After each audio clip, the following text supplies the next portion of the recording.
Good morning. It's Sunday, July 26th, 2026. It's a big day. It's a big week. It's a big, the wheels are going to start moving faster and faster and faster. So today, by noon, during this broadcast, Saturn will begin its retrograde.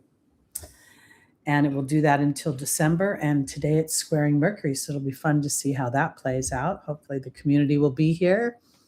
Somebody just left the room. That's so funny.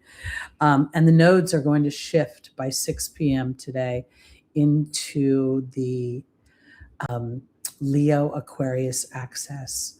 We also have a full moon this week, and we have the Sun and Jupiter opposing Pluto. Big week. Big week, big time, big month, big summer. I really think that things are going to start to accelerate in the way that information comes out. We've got Uranus at 4 degrees of Gemini, and Uranus is making positive aspects to the other outer planets. So we're going to talk about this. I'm going to give the room a minute to warm up a little bit. My name is Terry Hunter. I'm an intuitive astrologer and very much a psychological astrologer in the sense that I don't look at the planets as individual energies, but rather have them, they tell me a story and they reflect a journey. And I believe that the natal chart is the soul's intention for this lifetime. So on Sunday mornings, what we do for about 2 hours, might be a little longer today, is we go over the transits and then we do a angel reading and a spread for each sign, starting with the birthday month. So we'll be starting with Leo and moving our way around the Zodiac, ultimately ending at Cancer. So first thing is that Saturn, the great teacher, in many ways, the great awakener. We have to remember that Saturn is co-rules Aquarius. Saturn is the wise one, the elder, the record keeper of what came before. So Saturn rules history, and history in a way that is not necessarily about 200 years ago, but more a soul's history and how it plays out on the human stage. I think of this retrograde in Aries as Saturn reviewing how I identify with myself, how I project myself, how I am brave in being myself, how I manage my anger and my frustration. Am I constructive or am I destructive? Saturn's journey in how Saturn rules is Saturn starts off kind of being like, this is the human structure. These are the rules you must abide by to walk on this plane. Gravity, one thing goes up and it comes down. So it's very much that way. Then as you progress through life, which is our first Saturn return, we start to take the history and the things that we've learned, the traditions, the responsibilities, obligations, duties we feel, and we start to assess them in a way that sets up the next 28 to 30 years of Saturn then going through the rest of our personal natal charts. And I want to offer this because Saturn, in the way Saturn rolls, Saturn can bring hardship, but it brings the reward. Saturn is the god of agriculture, right? So think about it. You're vulnerable to the weather, you're vulnerable to the seasons, you're vulnerable to knowing how to traverse, in some ways, unmanageable forces like Mother Nature. So what we see in Saturn's energy is joy and sorrow, youth and aging, creation and destruction, triumph and failure.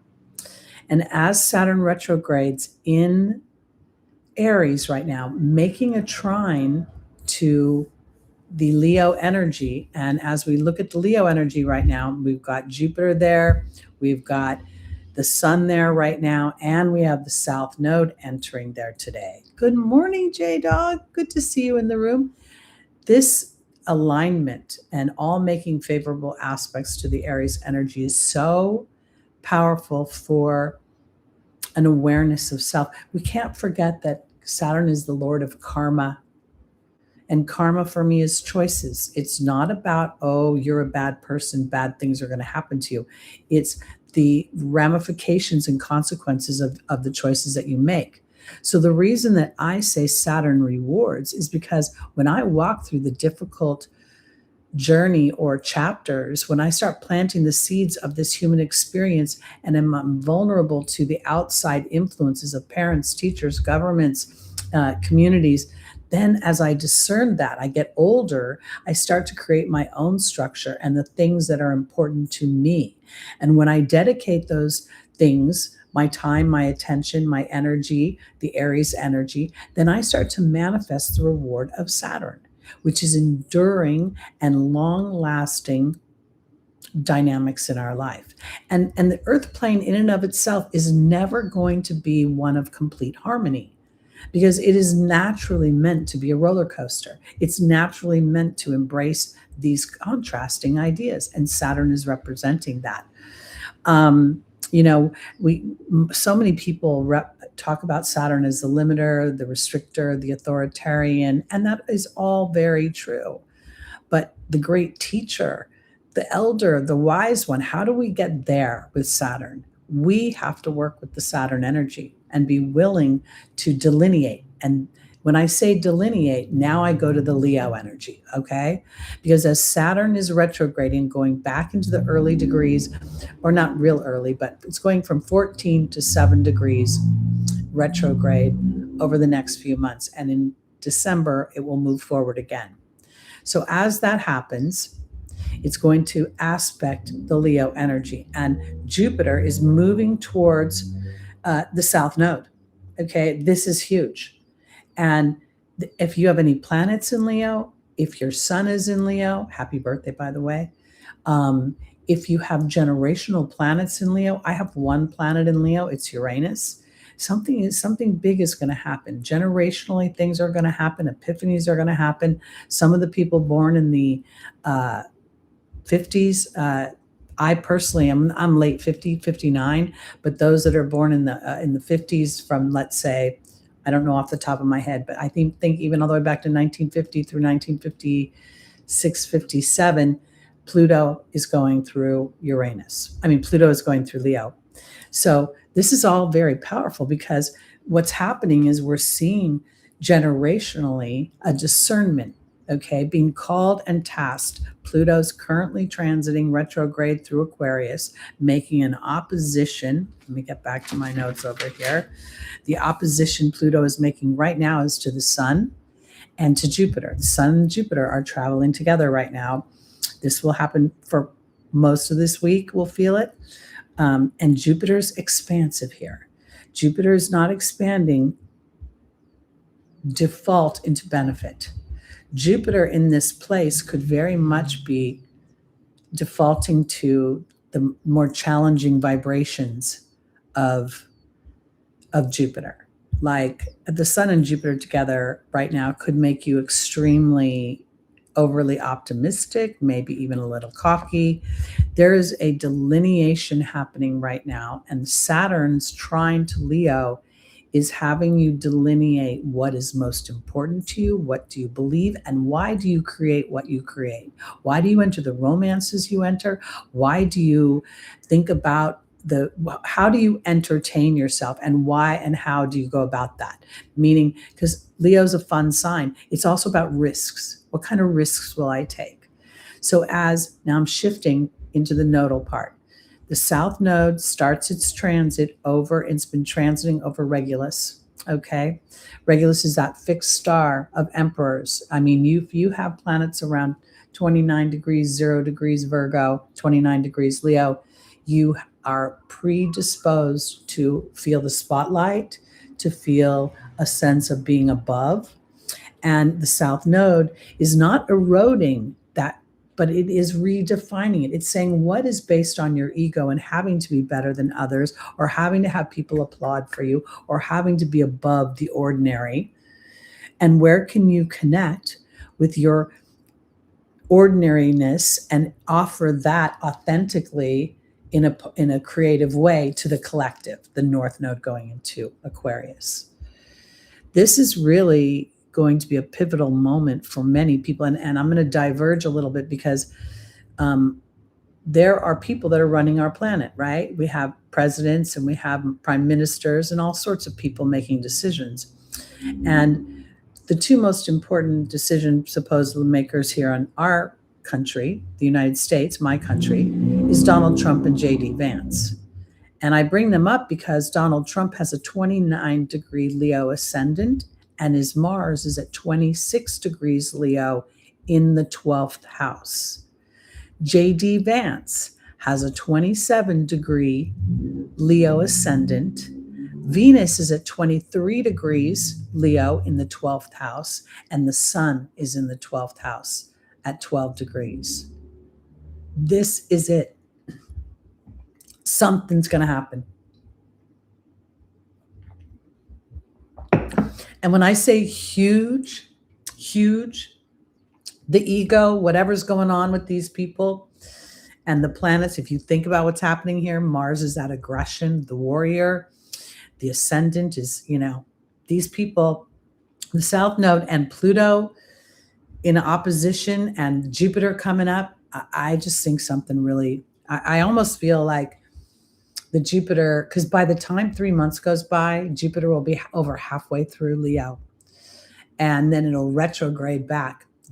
That rules justice. Jupiter rules the judicial system. It rules diversity. It rules an expansion of something, and its highest vibration, could rule something good happening. But I actually think that the out of balance ego and those that are in leadership, Leo rules leadership. If you're not coming from your heart, if you're not coming from making things better for everybody, your ass is going to get kicked. You can love your president. I love my country. I'm a little nervous about things up there right now, but I want people to step up and I'm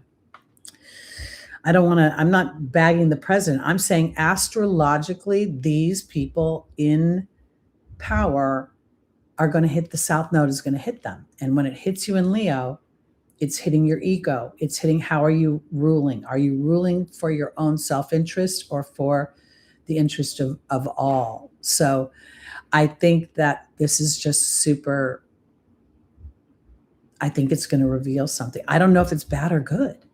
I really can't say.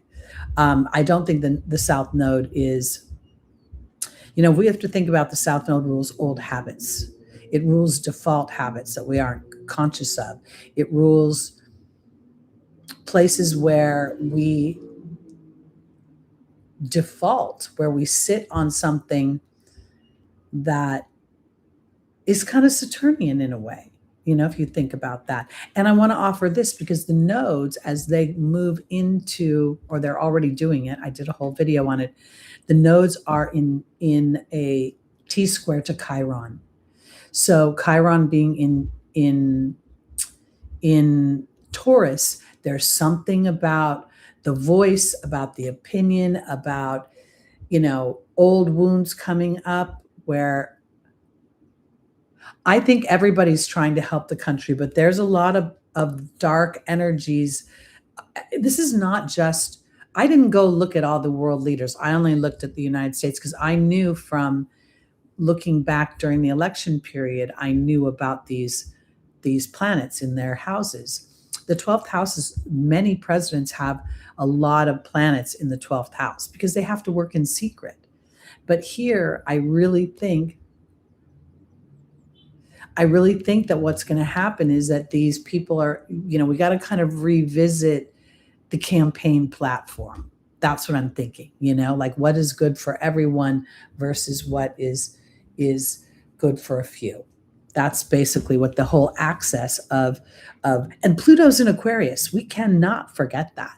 So as Pluto's in Aquarius retrograde, in fact, the interesting thing is Pluto's at 4 degrees, Uranus is at 4 degrees, Neptune is at 4 degrees. That really, really played to me, but I didn't put it necessarily in my notes. And Saturn is retrograding at 14 degrees. So I got this real Uranian feel, and this also Cancerian feel.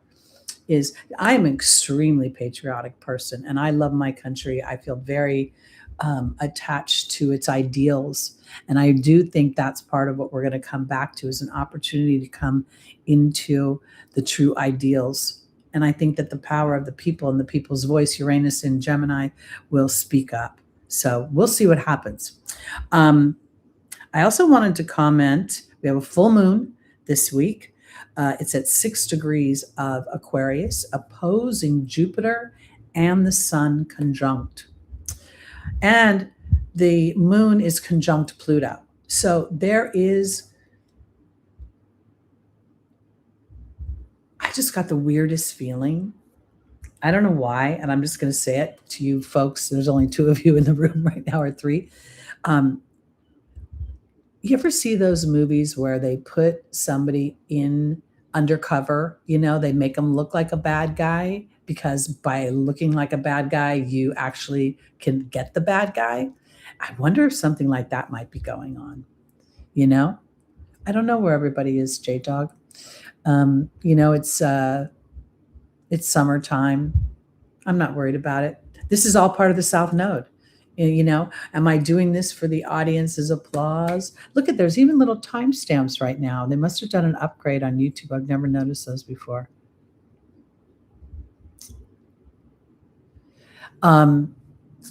I think that what we're going to see is, we can't forget that the United States is revisiting planetary activity from its conception, and Pluto's hovering over the United States South Node. So yeah, exactly, MK. You don't really know on the underbelly of things, but I will tell you that these are significant transits for our leaders. So I'm just going to pray that they make the highest vibrational choices for everyone. That's really what it's about. Hi, Lucy.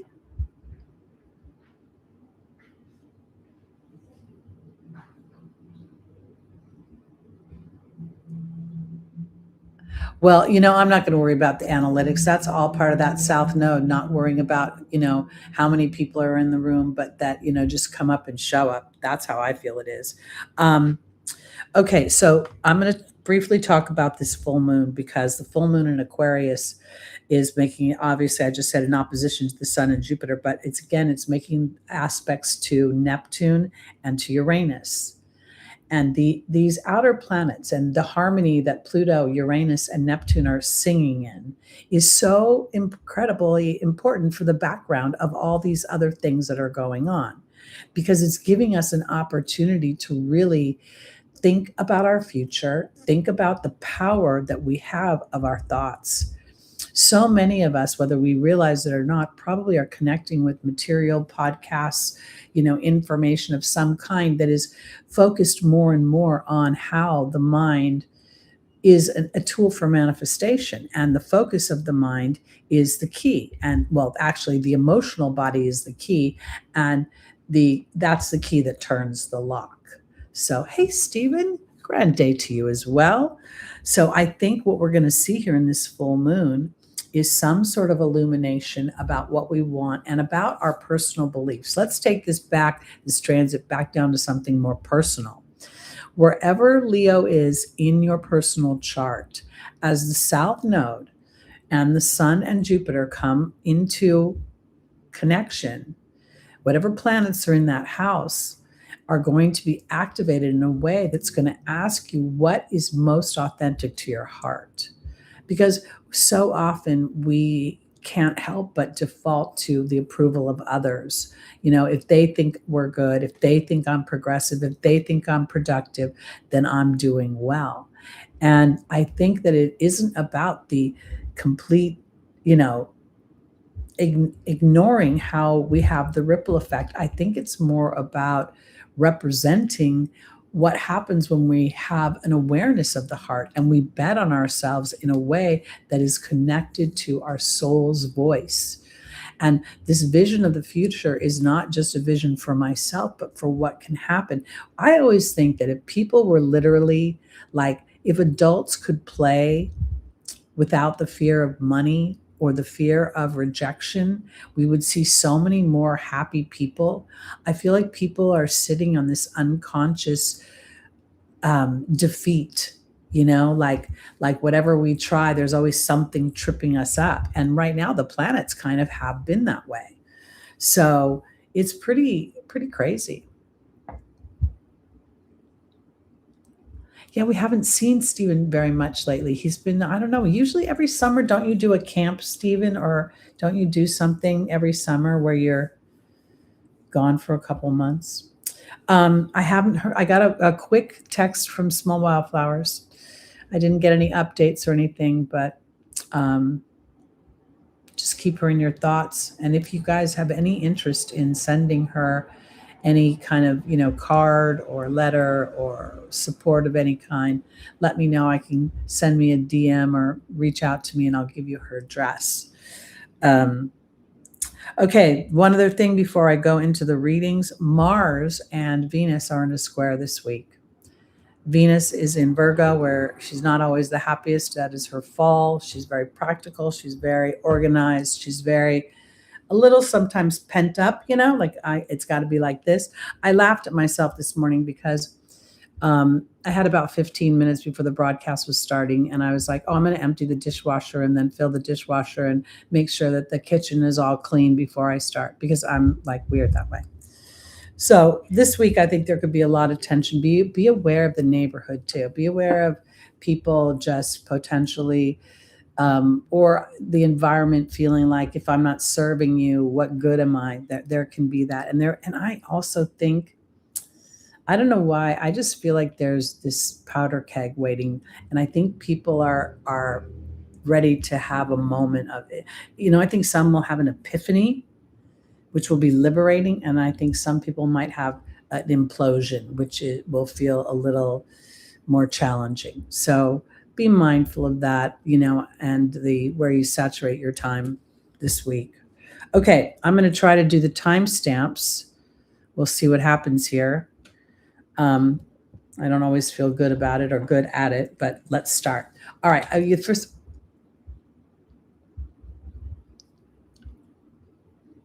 Oh, how funny. Did you check that before the camp, the perfection year? I don't do perfections very often. I should look what mine is. I feel like my perfection year for the next 10 years is stay at home and hide from the world. I tease. All right. Leo, I want to wish you a happy birthday. I want to tell you that this solar return is very powerful for you. If anybody's watching that's not that I can't see, or that's in playback, I do this by whole sign, or I think about it from whole sign, but I am a big, big, big fan of Placidus.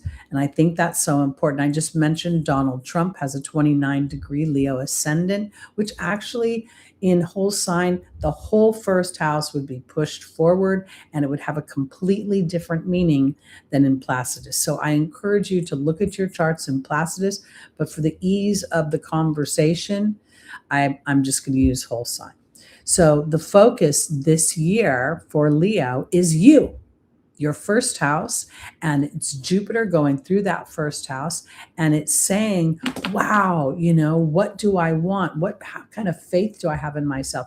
And where is the platform with which I'm walking upon? Because I was thinking about my numbers, like right now we have 3 thumbs up and we have 6 people in the room. And if I woke up on Sunday mornings and thought, what's the point? What's the point? There are not enough people in the room. Then I would miss out on the one person who might change the world because they hear something in this broadcast that clicks. And that's what I think the Leo or the South Node in Leo is asking us. It's to do it for the love of it. And frankly, I do love this stuff. My mind runs amok when I watch TV, I even, like on reality shows, I'm like, I wonder if their moon is in blah, blah, blah, or da, da, da, da, da. And I think about things like that. So it's kind of interesting and funny. All right, Leo, we're going to pull your tarot card. And if you have a stellium in Leo, you're going to have a lot of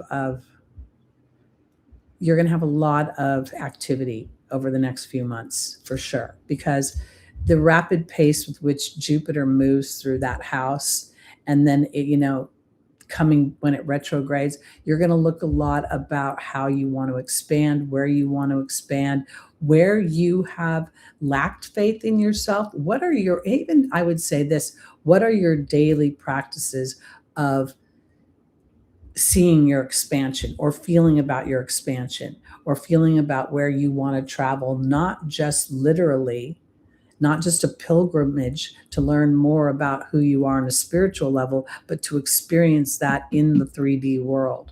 To literally, like, Leo's it's about creating something. So it's taking it out of the ethernet of your brain and putting it into the material based on your heart and having courage. So I really think that that is going to be a big theme. Let's see what your tarot card is this week. Good morning, Katerina. Oh, we have the Hermit. This kind of works great to me, actually. Let me write the time down real quick, 2532. I don't know if you guys wrote 2532 in the timestamp, in the chat, if it would actually put up a timestamp, because I clicked something that said timestamps. All right, Leo, the Hermit. This is a time of reflection, and I want to offer this because as you come into your solar return, you've already been feeling for a while now the opposition to Pluto, okay? And early born Leos have been obviously getting hit hard, but the energy doesn't necessarily go away. It just sort of lessens in its strength as it moves forward. But now we have Pluto retrograde at 4 degrees of Aquarius. So move back to 3 degrees before moving forward. So this is really about what's been happening on the outside that is trying to awaken me to a deeper level of what's authentic to me. Where can I take power and control over the outside influences? Because opposition often brings an outside influence that opposes who you are and what you are. And I think that I don't want to diss the ego. I don't want to take the idea of being an individual and enjoying the applause of the audience, but how much do I need the applause of the audience? Okay. We see this card. There is a cold background. There's even that circle. This is a karmic circle. We're talking about Saturn going retrograde. We're talking about the nodes moving into new signs and making aspects to Chiron. So there is something, and it could be, if you think about, like, you could take the layers. If I create something, not only will the audience applaud it and find me worthy, but will it bring me money? The T-square to Chiron. Will there be resources for me? If I speak my truth, will I be villainized for it? So this Hermit card also, the Hermit card represents a sign of Virgo. Where have I enslaved myself to a certain process or a certain way of being? Let's see what the rest of the spread has to say, because it feels like the owl here, if you look at it, is not just sitting on the Hermit's arm. He's ready to take flight. So something about this, and maybe it's the full moon this week. I don't know. Maybe it's the idea that the sun and Jupiter are conjunct during this time. There may be some sort of illumination where you get ready to take flight. And I don't think the taking flight is always about taking action.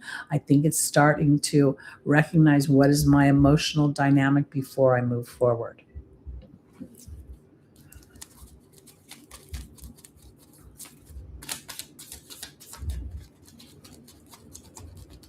I don't know what the VFW conference is, but you're always so friendly and helpful, Katerina. You're definitely an earth angel out there. Not that there aren't tons of earth angels on the planet right now.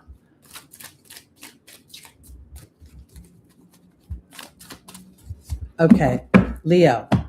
The first angel card is crystal. Have faith and hope. There's more on the horizon that you can't see. Then we have Athena. It's safe for you to lovingly assert yourself. Now that's interesting, because this assertion, I really believe, is about the reflection that the Hermit is offering you. The Hermit, in its Virgo state, it can feel like, I need to be isolated. I need to be alone. I need to feel that, whatever that coldness is. But to me, this is not about the coldness of being alone. It's about the clearing of the thoughts. Everything freezes for a minute, takes a pause. gives me a moment. How much do I really believe in what I'm endeavoring, Leo? How much faith do you actually have that what you're wanting and what you're manifesting, because we're all manifesting all day long. All right. Oops, where am I going? Our third angel is Isaiah says it's time to give birth to new ideas, not actions.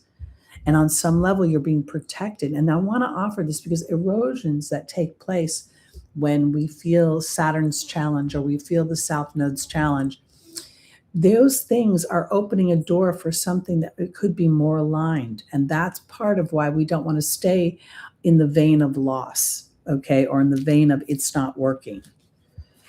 Archangel Gabriel's here. This is all about communication, just what I was saying.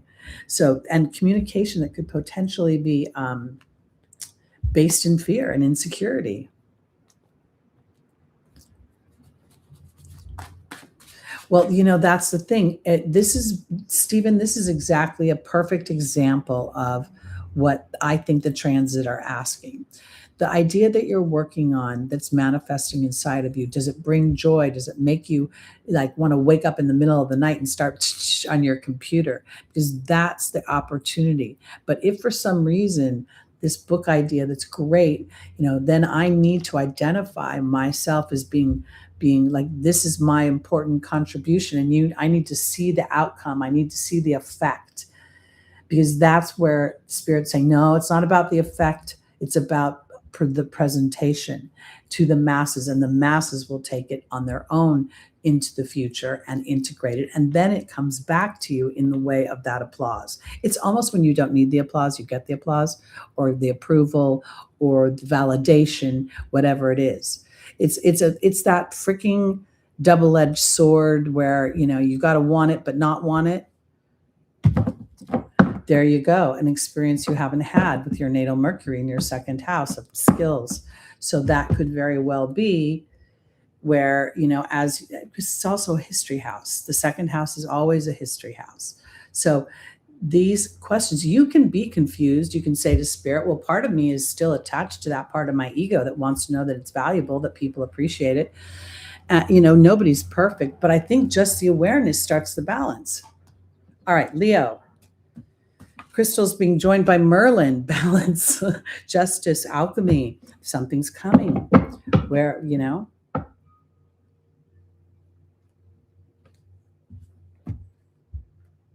All right, Athena is being joined by the king, but the king is upside down. So this would be about Leo asserting yourself a little bit more in an authoritative way, but in a loving way. This is not about asserting yourself out there. This is about an interior emotional assertion. Remember, the heart represents your emotional body, and in that it has to do, it brings out the courage when you're invested in something from a heart place. It gives you courage. It gives you purpose. Isaiah, the angel of new beginnings and protecting of those new beginnings, is being joined by the reconciliation card, the forgiveness card. Hey, just call me C. Welcome to the room. Good to see you this morning. And finally, Archangel Gabriel is being joined by the perception card. Well, isn't that interesting? You know, I guess if I were to summarize this, the bottom line question that we would ask ourselves as a Leo who's having a solar return, a Leo who's experiencing a Pluto opposition, a Leo who is also experiencing a Chiron square potentially.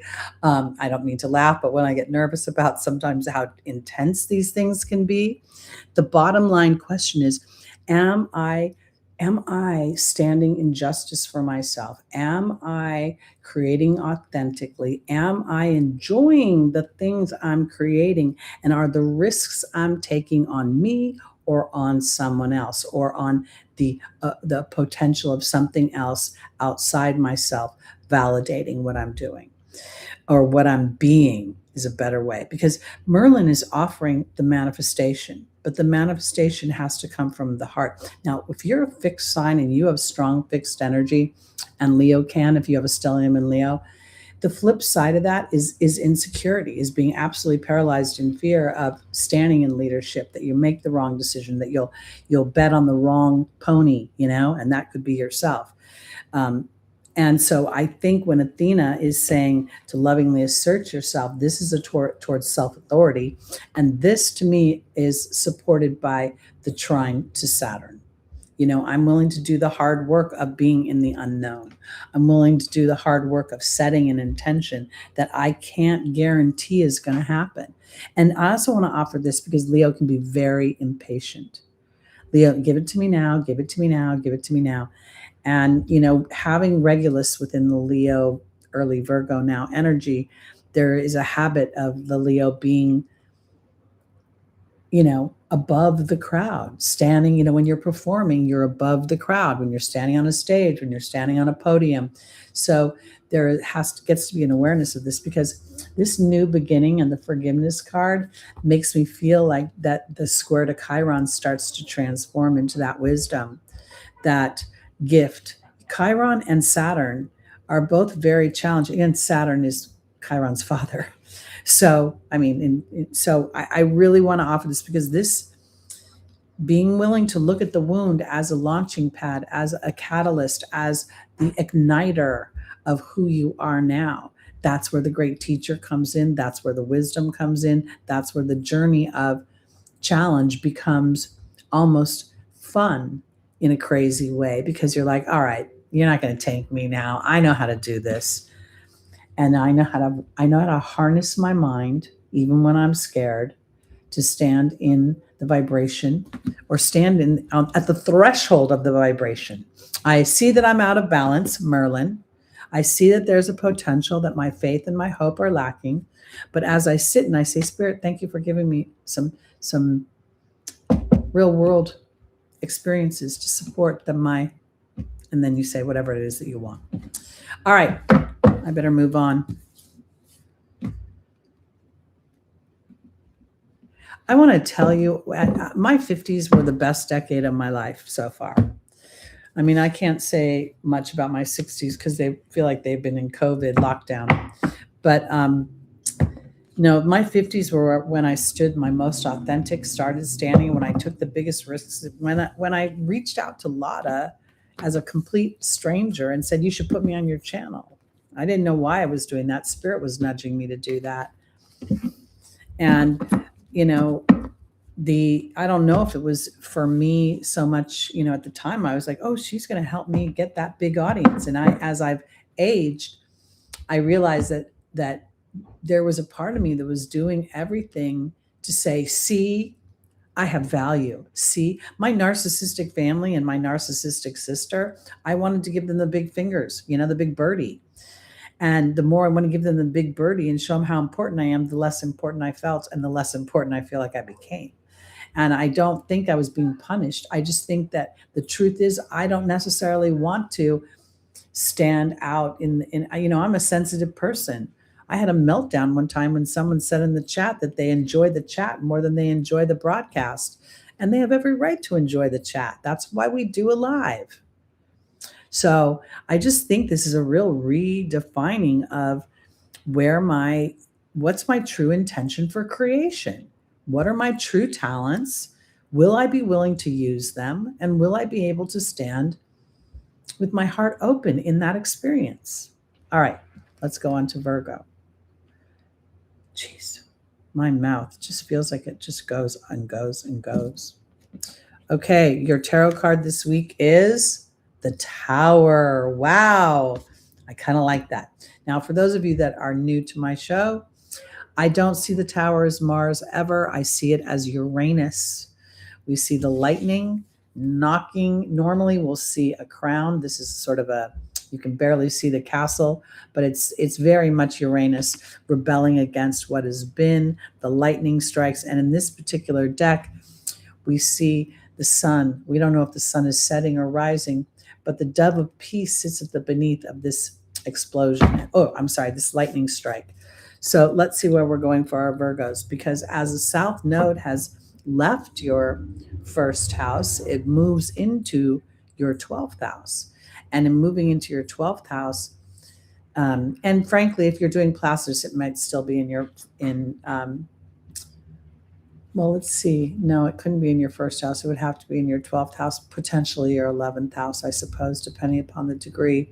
But I want to offer this because this could be a real epiphany about habits that have been so ingrained and so deep that you were like, oh, it's like, this is my arm. Well, yeah.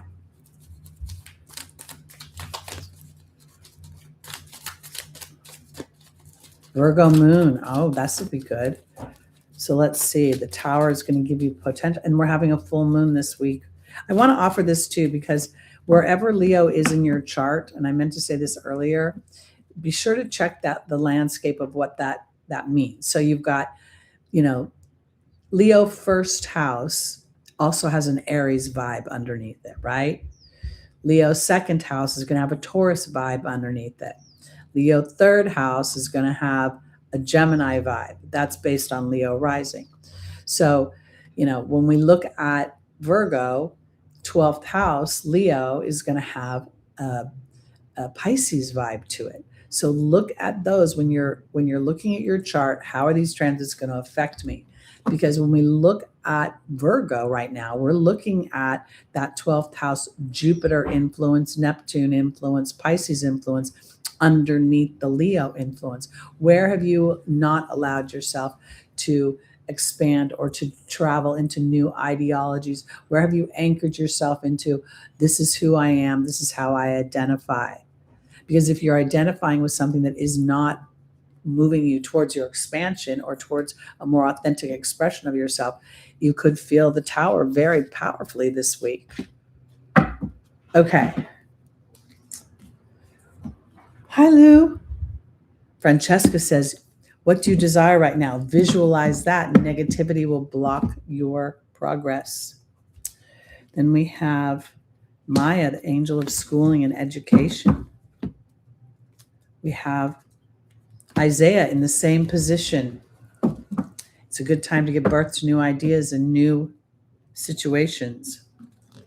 And then we have Ariel, but she's upside down. So this would indicate that Virgo, and it might be really, have been hard with that South Node.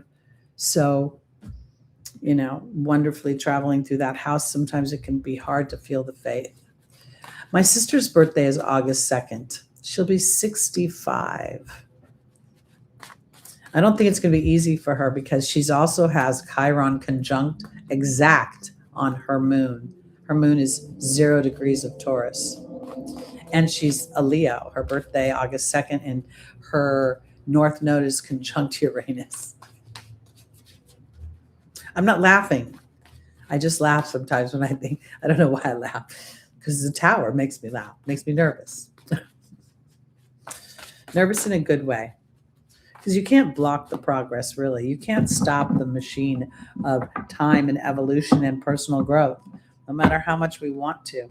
So that's why standing in a more awareness of like, how much am I telling the story I don't want to live? How much am I even letting my thoughts go? All right, let me strategize. Okay, so if I have $10 today and then I make $5 tomorrow, I'll be able to, that is not a vibration of abundance. That's an example, but that's something that Virgo can tend to do. We don't often talk about Virgo as a historic sign because we focus on the Mercury, we focus on the thoughts, we focus on the health and all that. But Mercury is the assessor, the one who looks and gauges what is potentially possible by what has been. Oh, my sister's such a narcissist. It's not even freaking funny. It's not even funny. Francesca is being joined by the king. So this is about taking authority for where your focus is, Virgo. Are you focusing in on what can be or not be? Maya, schooling is the schooling and education. And then the horse is here. That's so interesting to me because the horse often is on the face of this card talks about accepting help and delegating authority, but I rarely see things as they are depicted in the picture. I see the movement, things you've been working. It's this South Node. Many of our Virgos are aware through astrology, through spiritual practices, through their daily routines. So now Now it's about anchoring. It's like, it's literally, you have the education, because Isaiah is saying it's time to give birth to new ideas. And that's putting the everyday practice. You are being doubly protected as you start to believe in things that you can't see. Okay, and as you focus in on that. Oh my gosh. People can be, honestly, you're either a narcissist or you're not. I think people, like, sometimes people's tendencies, because we're very defensive about taking care of ourselves, and we're not trained to do that there's not a lot of applause for that. So, all right. Well, we have Ariel, who's upside down, and Merlin. That's pretty funny. So Virgo, the Ariel being upside down is literally, you're not connected to your intuitive self. You're not connected to your connection, or to your stream, your team. And also, I want to point out that the entirety of your being is not encased in this physical apparatus. So if you don't believe in God, if you don't believe in angels, if you don't believe in guides, maybe you can believe in there's a part of yourself that lives outside of yourself, holding space for the experience that you came here to have. It's not necessarily lessons, but maybe they feel like lessons, because the more aware we come of our participation in our co-creation, the more power we have, or the more defeated we can potentially feel in the beginning. And that's the Saturn lower energy, a Chiron challenging energy. But without that beginning, we can't have the illumination to go into the position of being an elder, be a wise one, be a healer. So here, your alchemy, your justice, and your balance will come when you take authority over your own thoughts. Now, I want to say this because we all have a mind that runs amok. We can't help it. It starts thinking on its own. I'm over here doing dishes and it's having a whole other conversation. I get that.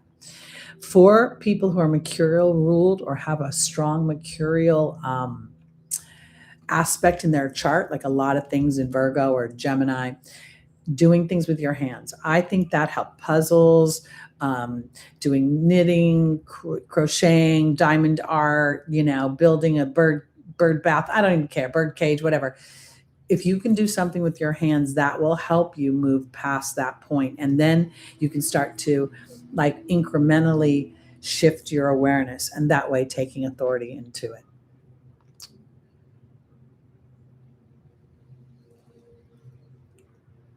The taking, I have to say, I think I need to take better care of how I'm eating. I've noticed really that since I'm aging, I need to make sure I eat, and I tend not to eat. Like, I will not eat. I had my morning mocha that I make with my oat milk, and that I'm not hungry.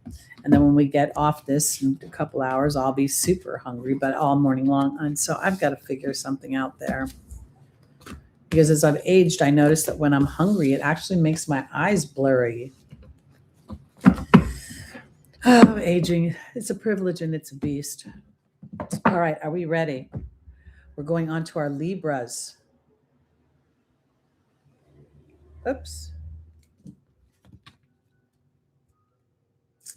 Oh, the Seven of Pentacles. Okay. Seven of Pentacles is such an interesting card because it is literally deliberation. It's looking at what I'm growing and then deciding, what am I going to do with it? Am I going to harvest it? Am I going to let it grow more? Do I need to weed something? So this is an interesting dynamic for me. And the Saturn retrograding in Aries opposes Libra. So you could be on some level looking at your history this week. There could be things that you're reviewing in your life, things that you have wanted. I don't know. I think the full moon in Aquarius with Jupiter being there could potentially illuminate something. And I want to offer this because when I say illuminate, it's not a call to action. It's more about a measure of where I am emotionally with something. Because, things have happened to us. I don't personally think, especially a Taurus moon, that you necessarily can forget it. But at the same time, how will I process it? That's the key. That's the awareness. And that's what I think this Seven of Pentacles is offering. When you have a strong Libra energy, first house, you are predisposed to seek peace and to seek balance and fairness for all things. And on some level, you could sacrifice those things for yourself. And with the Saturn energy in your seventh house, potentially your sixth house, you might be feeling like, if I'm not of service to this relationship, if I'm not here in, growing something, then maybe, there's a whole, the partnership signs tend to take a lot of their self-worth from how they're partnering. And when you have an Aries seventh house, you're demonstrating more individuality within your partnership. You're expressing your passions and you're being adventurous in that way. So let's see what Spirit has to say about that. Our first angel is Isaiah in the first position. Caressa is in the opportunity or the obstacle. Bridget is upside down in the angel's advice. And we have Rochelle, which is in the final position. Okay, joining Isaiah for our Libras, we have the Wasp. Then we have Caressa being joined by the Death card. Very interesting. Bridget is being joined by the Novice. Bridget's upside down.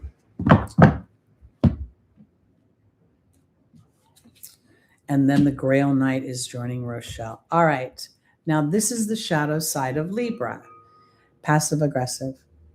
I don't want to confront. I don't want to be, mean. I don't want to not be nice. So, I'll either stuff it, I'll suck it up, I'll divert it somehow, or I'll talk about something else to let a little air out of the pot. Because Isaiah is talking about a new beginning when it comes to how you express the more challenging energies that you have.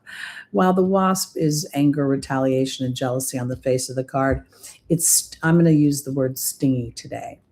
It's time to look where you potentially feel, that if you assert yourself in some way and individualize yourself in some way, that it'll get stingy. Now, let me be really mundane here. I'm not in a relationship, so I'm just being hypothetical here. You're sitting home in the middle of the afternoon. It's a beautiful day, and you don't want to go outside. You want to sit home and you want to do your diamond dart. And your partner comes in and says, "What are you doing inside? It's a beautiful day. Get up, get out, go do something." And you don't really want to do it, but you get up and you leave your diamond dart anyway, Libra, because Libra loves to create. Then all day long, you have kind of a shitty time. It's too hot outside. The food's not right. And you have this building annoyance. I just wanted to stay home and do my diamond dart. So it's time to give birth to new ideas. And you go, no, I want to stay home and do my diamond dart. Because Caressa and the Death card are both about the end of something. Caressa is telling you that a new chapter awaits you, that the angels are watching over you while something shifts. I absolutely think that not only is Saturn opposing you, Neptune is opposing you, Pluto is making positive aspects to the Libra energy, but it's still not going to be easy because I've got to recognize where anything toxic is or any power and control that I'm not acknowledging is blocking me. It gets to be transmuted because in the angel's advice, Bridget is saying to look deeper. No, there's no need to look deeper now. She's saying it's time for a new beginning. The Novice is echoing the Novice. Now, the Novice is talking about starting a new beginning. It's skill without practice. That skill without practice is asserting yourself rather than stuffing anything or being passive aggressive or not wanting to argue for the sake of, sometimes some of the softer Libra energies or Pisces energies can really pull a domineering partner. They can pull somebody or people in their lives that have no problem, saying what they want. And because the angels here are saying to follow your heart and to bow down to what is sacred to you. Skill without practice. Exactly. It's not guaranteeing an easy road. It's saying it's time to start deciding what you want to grow in your life. And if for some reason you've grown something where you've always been like, sure, no problem, sure, we'll have Chinese. And then, someone goes, you finally say, I really don't like Chinese food. You're kidding. We've had Chinese food 1,000 times. Why didn't you say something? Oh, I didn't want to make waves. I know you like Chinese food. That would be so Libra. By the way, I'm not a fan of Chinese food. I like Japanese food. I like Vietnamese food, but I'm not that big of a fan of Chinese food. I'll eat it, but not a big fan. Okay, let's move on. Where'd my girl go? Oh. Lulu's, it's so hot here. And it's weird because you ask Google what the temperature is and it'll say 67 degrees. And then you have to ask the feel like temperature and it'll be like 76. The humidity is ridiculous. I mean, yesterday was 90% humidity. Now it's like 84% humidity. And my girl, she's going to get a haircut on Friday, but man, poor thing.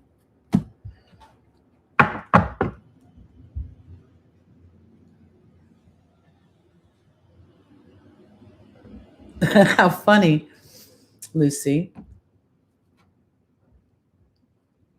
Yes, I am here in Laguna, and there are the Crystal Coves. They're just a little, Crystal Cove is just a little bit north of me. Oh, I bet, MK. Oh my God, I hate humidity. Give me dry heat, but it is what it is because I ain't moving. All right, are we ready? Oh, let me write down Scorpio. All right, here we go. At the Ace of Swords. The Ace of Swords is a very interesting card because it's about new ideas. It's about new thoughts. It's about the infusion of new thoughts. And this particular deck is rather interesting because look at the clouds that kind of, are sitting at the foundation of this new idea, this new thought. And this almost looks like a crown. Now, I want to offer this because the fixed signs are getting pummeled with Pluto and Chiron, they're having their conversations in Taurus and Aquarius. It's affecting all of the signs, all the fixed signs. And I say this because you have great power in that tenacity and in that ability to stay where you are, but you get to ask yourself if it's serving you. Am I, and wherever, when we're looking at Scorpio, we know Pluto is squaring you and Pluto's your ruling planet. So as Pluto squares you, it's creating this inner and outer tension. And you may even be like, I know that I should be more patient here, or I know I should look deeper into this, or I know that, the challenge with the fixed signs, and I'll say all of them except with maybe Taurus is a little bit more patient, but with Aquarius, with Leo, with Scorpio, y'all want it now. I want evidence of it now. So let's see where we're going with this. Because it seems almost like this full moon is also, because the full moon will square you because it's in Aquarius. So let's see you know what? I just noticed for the first time, this sword, look at the way it's cutting through the crown. It's going through this blue and then it goes behind the crown. So there's something about the way that there's communication going on, cutting through the muck, cutting through the storm, cutting through the fog, cutting through the powerlessness potentially to affect a change in the material world. But maybe what Spirit's saying, because there's also these chakra, I look at these cards all the time, but sometimes I see them differently. There's these chakras here. Let me go. All right. Scorpio, Maya is the angel of schooling and education. Then we have Azure, your desired outcome will happen in the near future. Have patience and faith and don't try to force it. Well, that's not very good. Scorpio that's not easy for Scorpio. They want to put a little force behind things. We'll just move it along a little bit. Archangel Gabriel is having you keep your mind. That's communication and the angel's advice.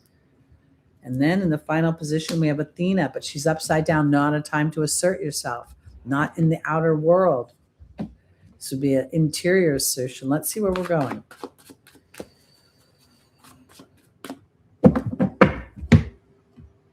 Maya is being joined by the forgiveness card. Very interesting. Azure is being joined by the Earth Fairy. Just what you want. whatever your outcome is, wants to have, you want it in the material world. Well, here's the opportunity. Then we have Archangel Gabriel being joined by the frog. That's crazy, honestly. And then the dragon is upside down. Wow, joining Athena. Okay. The Ace of Swords is all about thought. It's how you use your tongue. It's how you communicate, okay? And this is asking for razor focus. It's asking to cut through something in order to rise above it and to get to that nirvana stage of where you want to be. Nirvana, might have been a big word. Maya and the forgiveness card is not about forgiveness. It's about understanding that a dark situation actually has enlightened you, has brought you an education. The dark spots make the color pop. If you ever play with color and crayons, you know this. Azure is offering you your desired outcome will happen in the material world. But part of this is Archangel Gabriel and the frog. The frog is cleaning of the house. The house is the mind. Okay.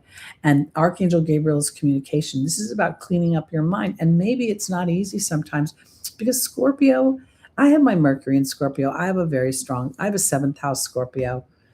I'm very psychologically predisposed to things, and I can hold on to things when they're not reconciled. And sometimes I really have to wrestle myself down to the ground to find that light when I've experienced a chronic challenge, because this is not a time to assert yourself at all, Scorpio.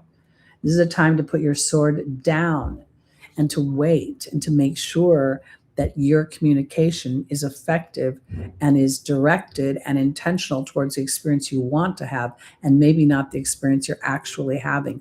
And this would also be very powerful because when we think about the Shapley attractors in the early degrees of Scorpio, so any planets, your ascendant, your sun, and it's got quite a wide orb, at least a 12-degree orb, I think, then you're releasing false attachments to something. And it could be, well, if I don't see it, it's not real. If I don't know, like, give me the words, give me the deadline, give me the thus. And if the words and the deadline aren't there, then Scorpio could default. Maybe then it's not going to happen. And I'm going to give up on it. I'm going to be mad about it. Spirit's saying, no, don't do that. There's something bigger going on. So focus in on what you want versus what you haven't gotten. And, you can always be in the place of, I didn't get it. That's not hard to achieve. So stretch yourself. Do a little experiment with yourself and see how your mind is directing certain things. Yeah, it's happy shift day, Jenny. Welcome to the room. Good to see you. And it's happy Saturn retrograde day. It's a big day. And we've got the sun conjunct Jupiter. That's huge. I know. You know what? I think sometimes the problem with Scorpio is that they have such an intuitive gift, but the intuitive gift has to travel through a dark corridor before it rises like the phoenix into the light. And this sometimes is part of that dark corridor, where something you want so much, the fear. Remember, Pluto rules you. So annihilation, feeling like something's going to die is natural. And your co-ruler is the warrior. So, with that in a place of kind of in a more earthbound place, it can be very challenging. All righty. Let's go on to our Sagittariuses. Stephen, this is you. 0337. My paper is, I'm going to have to move this a little bit. Hold on. I'm off the table here. Okay. Oh, the world is upside down. Now that's interesting. The world is Saturn. The world traditionally represents sort of an ending where the tarot, where the fool has gone through the whole journey of the tarot, and he's learned how, the limitations of the earth plane and what it offers. So the world upside down would indicate that there is not an ending just yet. Something is not complete. Something has not been integrated. Now we have Saturn retrograding. in your 12th house. No, I'm sorry. Saturn's in Aries. That was wrong. In your 5th house? In your 5th house? Should be your 5th house. No, your 9th house. Sagittarius. Oh, I was right. Gemini, Taurus, Aries. Why does my brain always go dumb on this show and I can't figure out the houses in my head when I can do it perfectly fine when I'm not on the show? Do I have something about YouTube that sucks my house structure out of my brain? Well, you all know. All right. Sagittarius Saturn is in your 5th house. Yeah. God, I'm mixing myself up here. All right, here we go. Our first angel is Rochelle, the angel of following your heart. Then Maya, the angel of schooling and education. Then Azure dropped down, wanted to be seen again. And then Grace and Antoinette. Interesting. You know, with Jupiter in Leo right now, the expansion and the willingness to bet on yourself can be pretty rich. And that could be like you might have to really kind of look at, is the transit overinflating my confidence? Do I have everything I need? We'll see. Look at the timestamps. Now I know what the timestamps are. I thought the timestamps were going to be somehow, I'm such an idiot. Sorry, let me finish this before I talk about what an idiot I am. Okay, Rochelle's being joined by the Death card. Interesting. Maya is being joined by the Fire Fairy, creativity and optimism. Azure is being joined by the Deer. And finally, Grace and Antoinette is being joined by the Horse. Okay, something is definitely not ending. It is not, you have not reached completion, but at the same time, there is transition. So Rochelle being joined by the Death card is you actually coming from a deeper place of your heart, being more connected to the idea of what you're feeling on the deepest levels of the heart. It does, doesn't it? Jenny, absolutely. And the sun is there. You know, the sun is conjunct Jupiter exact on that full moon. It's going to be pretty hairy. Sagittarius, you know, this Maya, this angel of schooling and education, you represent a schooling and education. And here's that Fire Fairy. I think that this is about your creativity. I think this is about exercising what you know creatively. Azure and the Deer are kind of funny because the Deer represents a gentleness with the journey, a diplomacy with the journey. Now, the challenge with the Sagittarian energy is, you know, you rule such a higher form of education and such broad thought that you may inadvertently, whatever you're walking through may kind of go through what I feel like is an expansion and a potential contraction. Okay. Because with the Deer here, there's something about feeling like I almost feel like I don't mean to go into Stephen's story, but I feel like I'm looking at Stephen right now and he's trying to write his story. And then so many ideas are coming in at once. I don't know where to focus. Like, oh, that's good. And I want to put that in there and I want to do that and I want to do that.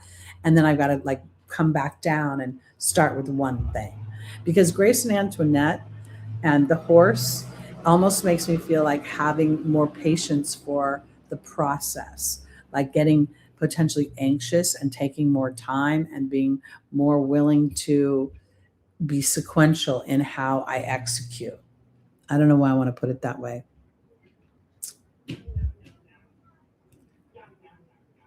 2017 eclipse is getting triggered now? There is an eclipse coming in August, our first one, with the new axis, I believe. All right, I hope that made sense for my Scorpios. I'm going to move on to my Capricorns.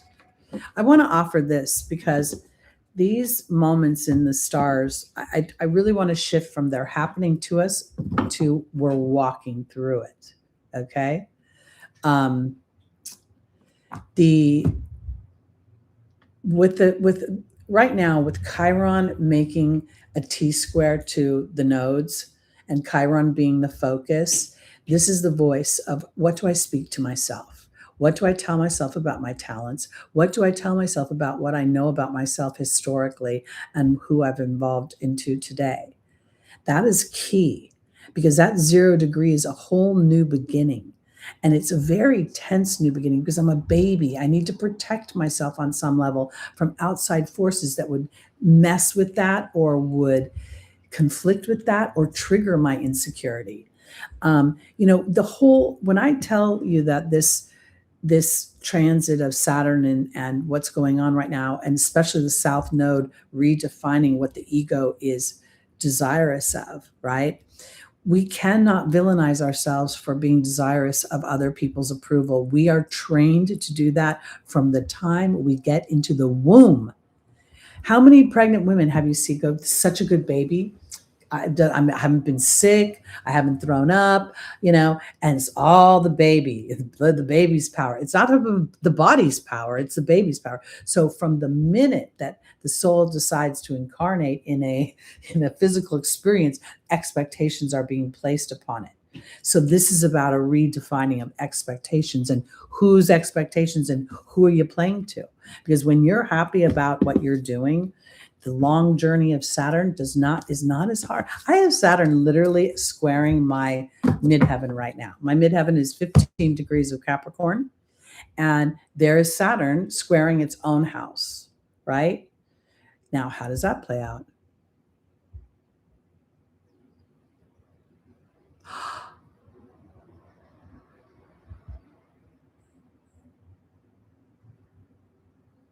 I'm so sorry, Susie. That's very challenging. I don't know. It could be we'd have to look at the chart to see what these transits are. I don't think Saturn necessarily is always death. I think Pluto is, and Uranus can sometimes do that. When Mike died last year, I don't know if you guys remember me mentioning this, but he had Pluto conjunct Jupiter in his 4th house. And Uranus was transiting his 12th house, making a square to his, or I believe it was a square in orb or in degree to Pluto and that Jupiter. And, he died from a colonoscopy going wrong. And there's a lot of unaliving lately, people doing crazy shit. That is a Pluto transit, and depending upon the house structure. I'm so sorry. We'll say prayers for you, for the family. I'm so sorry. All right, Capricorn, here we go.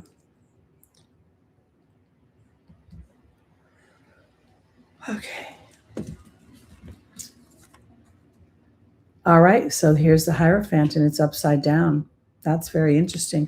The Hierophant is, we see oftentimes the religious figure sitting on what looks like the Pope's chair with the monks beneath him. In this particular deck, we see a strong energy of the bear and the bull.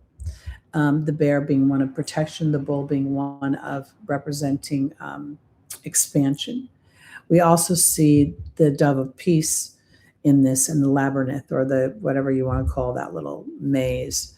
With the Hierophant being upside down and Saturn going retrograde, there's the potential that Capricorn having, the Aries energy is challenging. You could feel, okay, let me back up for Capricorn before I pull the cards. You've gone through a very big transformation, having Pluto gone through your 1st house. Now Pluto's moved into your 2nd house. And there is a sense of the future, of using your skills for the future. Now something happens when the square to your own homeland of Capricorn and your ruler are squaring. There's something going on that's playing back to what you believe in your expansion being contracted somehow.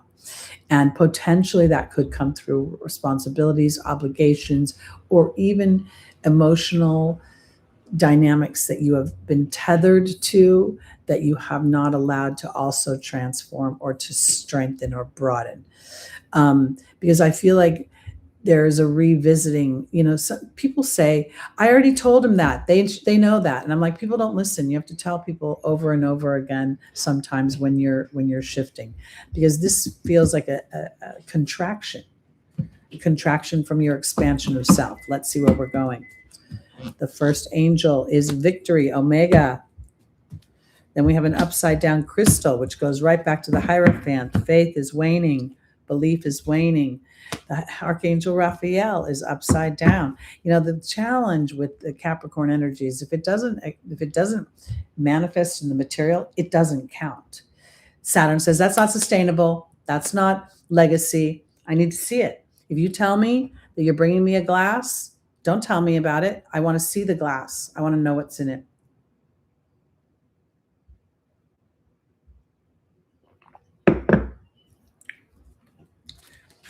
All right. And then we have Akasha, the spiritual teacher.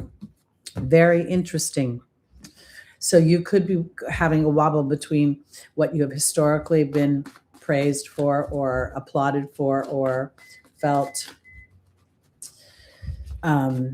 worthy, and then what you want the new definition of you to be. The Victory of Omega is joined by the partnership card, but the partnership is upside down. Crystal is being joined by the love card, but crystal's upside down. Archangel Raphael is upside down, being joined by the wind fairy. Well, that makes sense. And then finally, Akasha is being joined by the wasp. All right, my Capricorns. Your victory will come from redefining the people and the partnerships and the obligations you have within them. Partnerships are not just with people. They're with ideas. They're with beliefs. They're with animals. They're all over the place. We don't really think about it. We sometimes tend to box things up. But somewhere your belief is waning. Your expansion is waning. You're feeling defaulting into some old habit. Now, maybe that potentially is Saturn's retrograde. Your faith being the faith card being upside down and the love card, it's like, go back to your emotions, get out of your head, because you're in your head somewhere. You're calculating, you're defaulting to old habits. You're defaulting to old habits. Now, let's think about this too. I should have brought Neptune up a couple of times, because Neptune is squaring or making aspects to the cardinals. So really nobody's getting away with anything right now. Everybody's stuff is coming up, because Akasha, the teacher, and the wasp here in the final position could feel as if and with Mercury squaring Saturn this week, there could be communications from people in your family, homeland, your community, people that you think are nurturing, they may be critical of your expansion. They may not particularly, be in favor of, I can't call you every time I need something. We're somewhere here. There is, because Akasha, the teacher, in the final position makes me feel like this is your spiritual journey that is under siege in some way.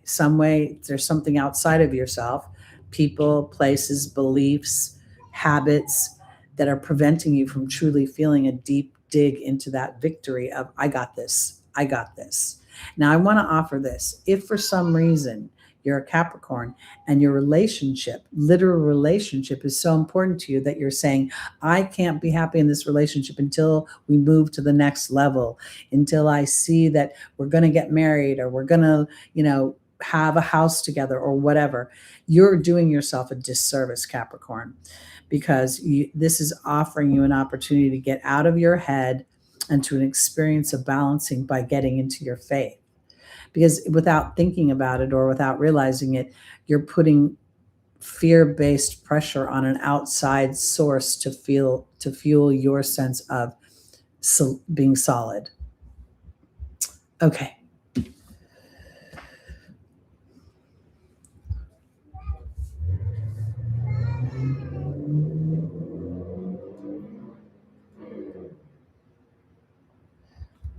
It's interesting because we think we get what we need when we want it, but oftentimes what we don't realize is that the need becomes so intense that it shifts the focus onto the need in such a desirous way that it brings what you need in.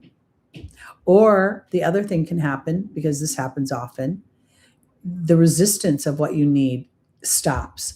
I had a client call me about a week ago. I don't know if I told you this in the last broadcast, but she had been a viewer here. She won a reading years ago about having children, right? She'd struggled having children, conceiving, and she ended up having two, and everything's cooking with gas, and she's fine. And she did it through intervention. She did not get pregnant naturally, or I should say without, somebody helping. Well, she called me to tell me her third child is on the way, and it was completely unexpected. And after all the procedures and things that she went through for years, this happened, what appeared to be magical. And I go, it wasn't magical. All the resistance was gone. All the fear was gone. You thought you wrapped yourself up and you were done. And then you had a happy moment and a reconciliation moment and a joy with your husband, and you brought a baby in.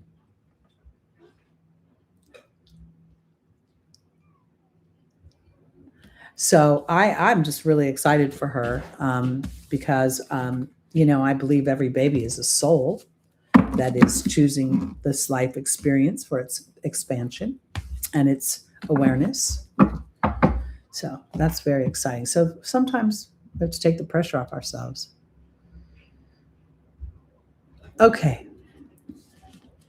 Oh, yes, yes, Lucy, they are changing, but they're always changing. I can't even begin to tell you how when the United States went through the 20 years before we declared independence, which was the beginning of a war. It wasn't the end of it. It was the beginning of it. There was so much disruption and so much violence that took place. That was Pluto in the late degrees of Capricorn and moving into Aquarius. And we're revisiting those same dynamics here. And we're hitting the United States South Node in Aquarius. So there's a lot going on. This is where you have to let your spidey sense tell you the truth, not what you hear. Okay, now we have I got to write it down. For our Aquariuses, we see the Prince of Wands upside down. This is interesting. The Prince of Wands is the infusion of passion, excitement, optimism, the infusion of fire. Let's see where we're going with this. Thank you, Lucy.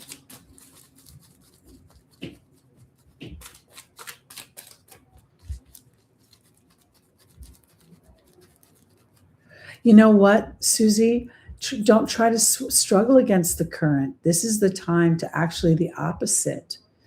To almost float on your back, and the current might be taking you in a place that's not as bad as it might appear. A T-square is a focus on something. So if you've been going through a long period where there's been a focus, what is that? Is the planet the sun? Your Pisces sun? So you're very sensitive, and your Gemini moon messes with you go back and forth. That's a lot. Yeah, because you know what? You can't fight the current. You just exhaust yourself. And that Capricorn is used to exhaustion. And on some level, it thinks it can push through. But if on some level you let your Pisces sun take over, your Pisces sun naturally knows how to float in the water comfortably. And your Gemini moon, depending upon the degree, is also being triggered by Uranus. Because the minute Uranus moves into any house, you can see the lightning. Okay, it may not be hitting you yet, but you can see it down the road.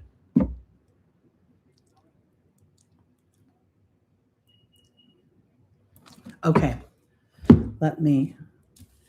all right, our first angel is Celeste, Aquarius. We're talking Aquarius now.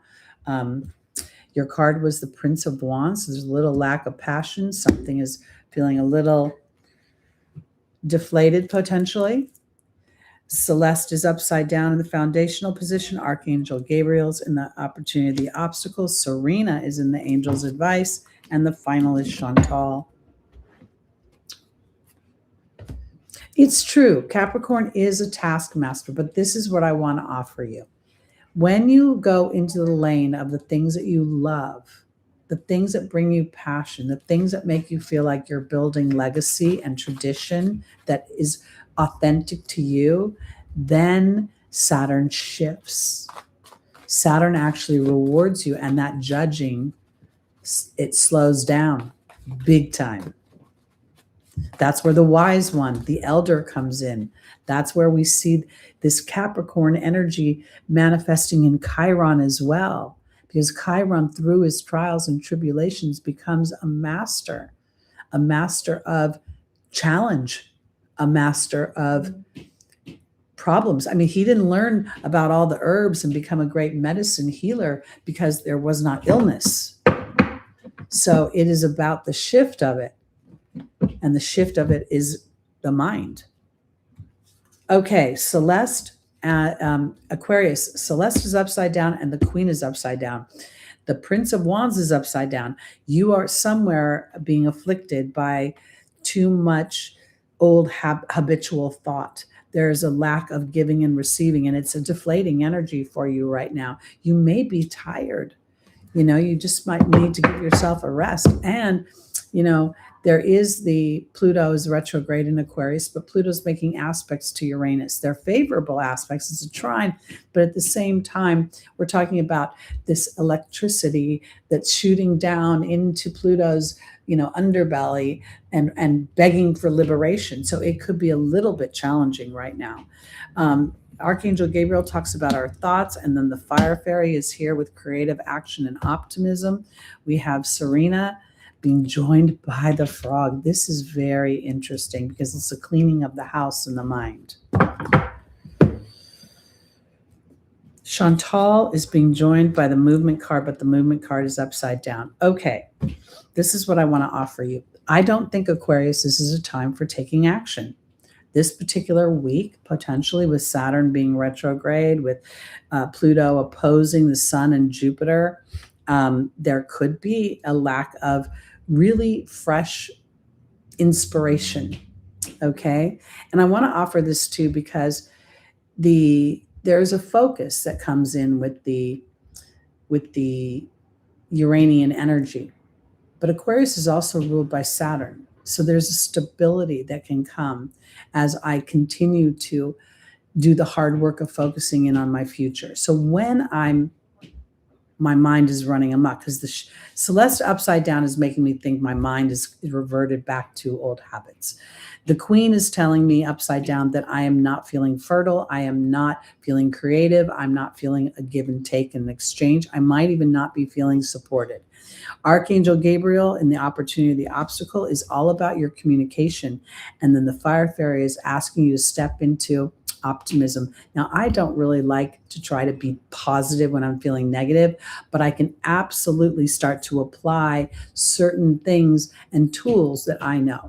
For me personally, when I'm feeling wobbly, I like to listen to Abraham videos. I like to listen to Everything Is Always Working Out for Me. I'm not necessarily being educated and trying to educate myself, but more finding things that resonate with me on an emotional level. So when I hear these meditations, I actually do know and feel everything's working out for me, because in the angel's advice, it's about getting your mind in a serene place, or in a place where you can use tools that bring serenity to you. Because right now, the love card of Chantal and the movement card is upside down. Chantal is straight up. This is a call back to what you love, not to take action, but to look at the platform with which you want to take action on. It's the reason we're reverting back to old habits, Lucy, is because it's about discernment. Because our old habits are to listen to authority. Our old habits are to listen to experts. Our old habits are to listen to people who apparently have more knowledge than we have. And that's not necessarily true, especially in this day and age. we are finding that in the information highway, there's a lot of information that's not. ChatGPT is a perfect example of, you ask ChatGPT something and it'll tell you an astrological dynamic that is absolutely impossible. And I'll call it out. I'll be like, that can't even happen. You can't have an opposition between, Gemini and, it would be a quincunx. I'm trying to think of an example right now. So we are in a place of discernment. We're in a place of, does that resonate with my gut?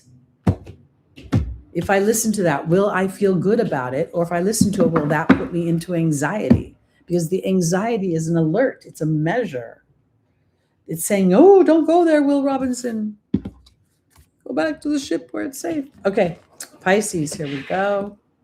This is just off the edge. Oh, okay, we'll just do 130. I have to do 30. I don't know. I hope I can see that later. All right, here we go. Oh, the King of Cups. If this is not Pisces, I don't know what is. The King of Cups is where we are integrating the highest vibrations of the air element and the water element. So you're being called on some level to step into this vibration of mastery and of ownership and sovereignty. Let's see where we're going. I have so many old references and things that my mind at this age, and I grew up with like TV was the babysitter. Yeah. I love that though that Spirit does that uses all these weird old things in my brain. It gives me great comfort when I do my readings, because oftentimes I start getting the messages before the cards come out, and then, they just validate it. All right, Pisces. Grace and Antoinette is about compassion. You rule compassion, darling. Now we have Seraphina, the happy family. Then we have Archangel Raphael, but he's upside down. And then Bethany, which is about self-care.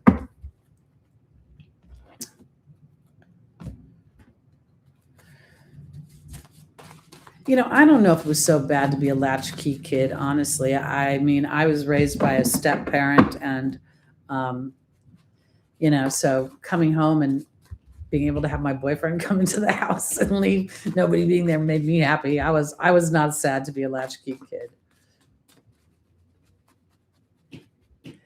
Bethany is all about self-care, and this about Pisces is about self-care. I can see it already. Having compassion for yourself when somebody else needs your attention and you're like, I'm sorry, I'm busy.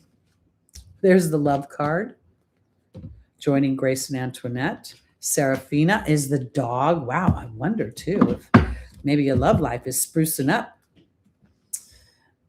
Archangel Raphael is upside down, and so is the mystery card. Interesting.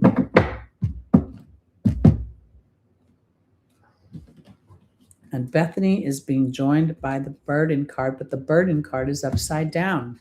I want to say this. God bless the loving signs like Cancer and Pisces that put a lot of focus on taking care of other people, but sometimes that can be a little bit of backfire on you. Because here, when I look at Grace and Antoinette and the love card and I see the King of Cups, I feel like this is the mastery of sometimes when you love something, you leave it alone. You let it figure itself out. You let that person or that situation be empowered by the struggle versus trying to absorb a struggle. The dog here is unconditional love, loyalty, and sincerity. And the Seraphina is the angel of happy families. True unconditional love is not about actual conditions. It's the opposite. It says, regardless of the conditions, whether they are favorable or unfavorable, I know how to stay in my vibration of the King of Cups.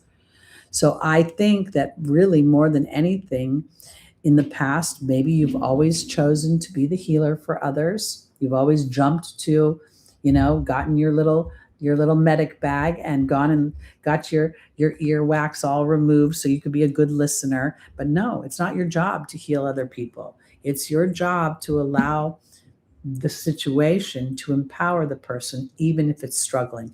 Because it's a burden for you to take care of yourself. They're ratting you out. And sometimes when you put that focus on someone else, it's like a big mask, you know, like, if you want to do, Pisces is so incredibly creative. We can never deny that or ignore it. And sometimes when they don't get to fully express their own divinity, their own interior creative rudder, and it gets absorbed by other people, that is where they want to escape. That's when they want to, we see the more dark sides of Pisces come in because they're overwhelmed. So here, this is very much saying, take care of you, boo. And when you do this, it'll be less of a burden because you'll see the wisdom of the other person stepping up and getting themselves out of whatever. Or it's something like this. Your boss calls you and goes, so-and-so called in sick and you need to come cover. And you don't have anything planned for the day, but you just wanted to lay around and be in your house by yourself. What do? Do you tell a little white lie? I'm sorry, I've got plans. My mom's coming over. I can't. Little white lie. There wouldn't be past little deception there in Pisces. But if it takes care of you, is it really bad? I'm not advocating lying. I'm just healthy boundaries and non-confrontation, because Pisces is not always a confrontational sign. It doesn't know how to stick up for itself sometimes. I mean, obviously, it depends on the aspects. You could have your Mercury or your Venus in Aries and be much stronger Pisces energy, but you could not. All right. We are on to our Aries. Take a little sip of my water. Well, it could be any authority figure, Like sometimes my landlord tries to act like they're the authority over me. They sent an email the other day saying, we need to know your parking space number in your car. And I'm like, I've told them 1,000,000 times already, my parking space number. And I don't have a car, and I'm not doing it again. So I just deleted it. They can ask me again. I'm tired of people who have no authority. I'm 66 going on 67. I'm not playing to anybody's game but mine. Okay. Oh, I feel like they want to take my space away when I tell them I don't have a car, just because they want to. They're assholes. They're very, very weird people. They're not pleasant at all. All right, Aries, let's go. We're on Aries, and we've got the Queen of Wands. This is lovely. Now, the Queen of Wands for Aries is interesting because we are looking at Saturn retrograding in your first house, potentially your 12th house, and we have Neptune there. This redefinition of yourself is so incredibly beautiful right now. And I say this because I have a late degree Aries rising and I have my South Node in Aries. I know how all this feels. But when I look at this Queen of Wands, I see all these beautiful hues.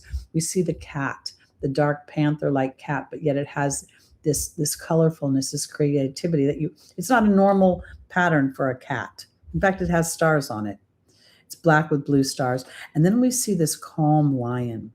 And we see this woman. This feels like Saturn's influence in a strong, positive way, where Saturn has said, look, we're going to revisit any of the parts of you that are still a little wobbly. We're not going to villainize them. We're not going to ask you not to have your passion, not to have your fire, not to have your potential aggression. But this time you know how to use it. You know when you need to be a warrior and how to be a warrior. This feels much more, the queens always represent an emotional element. The kings always represent an intellectual air element.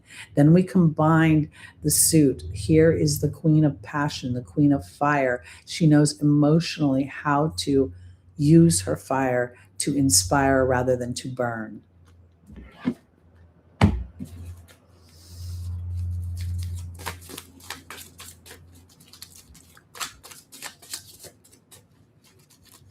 I just think driving is like an exercise in anger. I don't know where you guys are, but where I am, it is like people are insane. And every car sounds like it had its muffler shaved off, even the real fancy ones. All right, here we go. Rosetta is the child with the divine life purpose. Bridget is upside down. We have Athena in the angel's advice. And then we have Azure. All right, that's nice.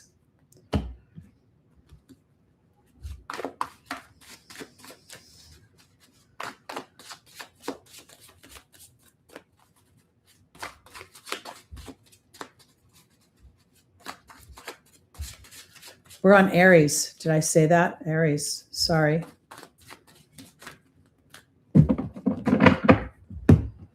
Okay, Rosetta is being joined by the novice. Bridget is being joined by the butterfly. Both are upside down.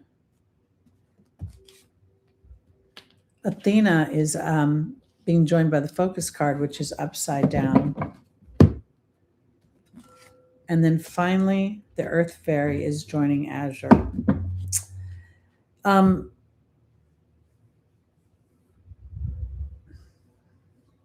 It's interesting when I look at this. Mars is in the late degrees of Gemini, having an argument with Venus this week. They're square each other, both in signs that I don't know how Mars in Gemini does, overthinks, uses words to argue. Is a little rough in the neighborhood sometimes. In the square to Venus and Virgo, it's like there's a challenge between asserting myself and Venus making herself valuable through her contribution. And I say this because the Queen of Wands feels like it's about mastering my passions and my timing.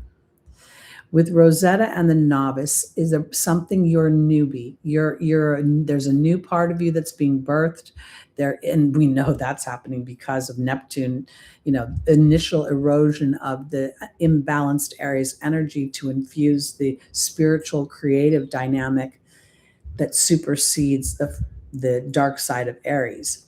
So the novice is asking you to be gentle with yourself like you would with a child as you walk through this new beginning, this having to practice a new skill. When I look at the butterfly and Bridget is like literally cautioning us to look deeper. When she's upside down, don't look any deeper into your growth. This is not about focusing in on, I need to grow here, or I need to be less angry here, or I need to be more passionate about this. It's actually the opposite to me. For some reason, this is ringing back to Athena and the focus card. So Athena talks about lovingly asserting yourself. And then with the focus card being upside down, it feels like don't focus in on what has been. Don't focus in on where you have not grown or not displayed passion. I absolutely meant to record. I intended yesterday to record my nodal shift video. It didn't happen. I ended up getting a call from someone. The session ran over. I hadn't eaten. It was 4:30 by the time I got food. By the time I got food, I was just like, and I didn't want to do it. And I'm an Aries rising, and I'm like, I'm so inconsistent. I'm the typical, I get excited about ideas, and I said, you know what? This is how I stop having fun on astrology. When I find a transit, I miss the transit date, and then I villainize myself because this is where I'm going. Aries, your desired outcome will come into the material world, all right? You just have to understand that you're going through a shift. You're redefining where your passions lie. I'm going to still do the video. This transit's going to go on for a year and a half, and it is huge. It's much bigger than the South Node, North Node in the Pisces Virgo, because it's going to hit people and places in leadership. So now I get to stand in a new beginning for myself, in an innocence, I don't have to be perfect. I don't have to be right. This is the Aries energy I'm talking about right now. I don't have to worry about being hot, but I get to ask myself, am I hot because I'm frustrated with myself and my lack of follow through, or am I hot because I'm impassioned and I want to do this? I want to play with something. I want to create something. I really think this is also about some sort of boundaries. When I look at the cats, the lion, the king of the jungle, when I look at the panther and the darkness, there's boundaries with the darkness within me as well. I have to agree with you, Lucy. Since 2017, I've been like, they started construction on the hotel. It had been pretty quiet. And then there became this round robin of, of disruption. And it hasn't stopped. It hasn't stopped. So what I've realized is that I can't look at external influences. I have to look at internal influences. So your desired outcome will come into the material world. Take baby steps. Be gentle with yourself. Be gentle in the sense of, am I doing this because I feel like I have to, or am I doing this because I'm excited about doing it or implementing it or playing with it? And as we've been on this broadcast, Saturn has officially gone retrograde. And remember, it's squaring Mercury right now. So there could be, in general, a lot of things that take precedence on the home front. Okay.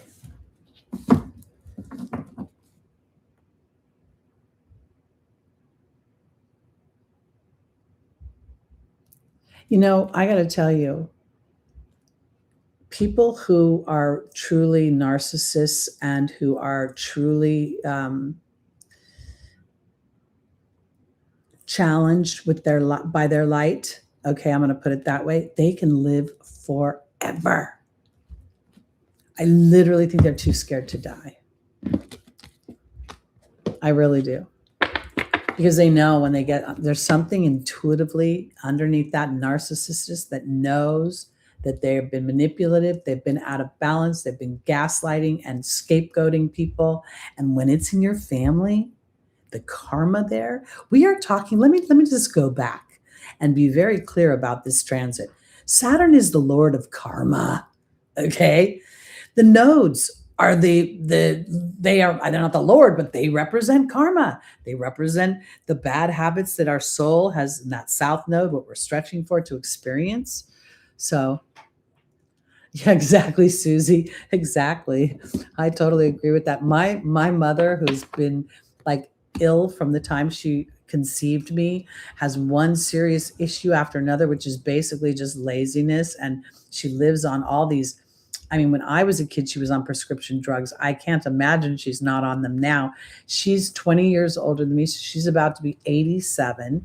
She's going to freaking live forever as well. And when she dies, she's going to leave a mess like nobody's business. She's a hoarder. Oh. All right. Sorry, I digress. All right, here we go. We're on to our Tauruses. And your card of the week. Oh, now we have the King of Wands. He's upside down. Very interesting. Oh, a mentally abusive. That was on a good day. That was on a good day. I can remember, I'm going to be really gross right now, okay? I might lose some subscribers, but what else is new? When I was about 10, I remember her screaming in my face to the point where she was foaming at the mouth, calling me a cocksucker. My mom was so violent. Every scar I have on my body is from my mother. I have no scars from fun or injury, from enjoyment or pleasure. My tooth, I literally have to wear my guard all the time because yeah. She's an interesting one. I hope she enjoys her life review because God knows I'll enjoy it. Okay, Taurus, we have the King of Wands upside down. We have Crystal, we have Daniel, we have Bridget, and we have Celeste. All right, so there's something about faith. We have something about shifting your mind and about history. Let's see where we're going now. Taurus, with Chiron 0 degrees in your first house, could be your 12th house, is a whole new energy of protecting that which is sacred to you, your sacred opinion, your sacred talents, your sacred gifts. The 0 degree to me is something about newness, about, really, Chiron can exasperate the wound, but That's where we get to ask ourselves in the Taurus energy, am I holding on to this? Taurus is like the elephant of the zodiac, holding on to old stuff and keeping it quiet, but yet it's holding you back. Because the King of Wands upside down would be somewhere where we need to me, this is an interesting energy because we have two lions, okay? They look like brother and sister maybe, or two sides of ourself, one that's angry and one that's calm. Now it's upside down. So there's something about this where Spirit is saying we don't need to engage in that. Crystal is being joined by the hawk. There are signs and omens being given to you at this very moment, but you've got to keep your head up and look for them. I had a huge sign yesterday. Daniel is your history, what has kept you back, what has held you from really, truly blossoming into that king. The king, again, I'm not looking at as man or woman, but as the intellect and the passion put together, the intellect and the fire put together. This is the challenge. And sometimes in the Taurus energy, it can be diminished because like Capricorn or like Virgo, there is a bit of process and a bit of duty, in required. With Taurus, it's duty to build my skills, build my voice, build my awareness to my insecurities, and to trust the flow. I've been, I always talk about playing the lottery. I won $100 last week, and then I won I bought one ticket yesterday and got $20. And I remember saying to Spirit, I guess I'm still playing with my vibration. I'm going to start saying, I just want enough money for it to be a life-changing event. It hasn't happened yet, but we're working on it. All right, Taurus. Bridget is being joined by the goblin. Ooh. And then Celeste is being joined by the eagle. So you are being tasked this week to believe things that you can't see with your eyes, things that you want to experience, things that have been manifest. So yesterday, I went to pick up a couple pizzas, and there was all of a sudden I looked down and I saw a fish head on the ground. And my instinct was to look straight up. And sure enough, there was a Seahawk on the telephone pole eating its dinner, and it was discarded. And I immediately got out from underneath it. But whenever I see a Seahawk, I always think that there's somewhere where I'm traversing the air element and the water element. And I need to come into some sort of awareness of the prowess of that, of my expertise, for lack of a better term. Because Crystal is saying there are signs and omens that whatever you're trying to manifest is on its way. Now there's a part of you that gets to transform that part, that insecure part that says, well, I don't know, maybe I'm just making this stuff up in my head. Maybe it's not as good as I think it is, because the ego is messing with your ability to see deeper, that you've been working towards something, you've been manifesting something over these years that you did not realize you were manifesting. It was happening all while Uranus was going through your first house, because now Celeste is asking you to shift your mind into that place and be the eagle. We literally go from the hawk to the eagle. This is a graduation on some level, but it's also an awareness of the majesty within you, the sense of your integrity. So if for some reason at this moment in time things have felt a little dampened, or you feel like you're fighting with two sides of yourself, which I feel like I'm fighting with all the time, frankly. 1 minute I feel abundant, and the next minute I'm like, I gotta save more money. I'm gonna be old and rickety soon. And I don't know why I tell myself that story. Mike never made it to old and rickety. He died before old and rickety. So hopefully I'll die before old and rickety. Okay. We have two more signs, our Gemini and then our Cancer, and then we'll be done for the day. That's a lot to have your natal Chiron in the first house, because that's a wound of self. It's also a wound in Capricorn that has attached to duty. It's attached to obligation. It's attached to responsibility. It's attached to lack. So when you look at that, now you get to transform that by building something stable for yourself and having healthy boundaries within what you oblige yourself to or what you feel responsible to. Saturn is always going to ask you to be responsible and dutiful and to work hard. But Saturn never told you what to work hard at. Other people told you that. So now that's the new definition.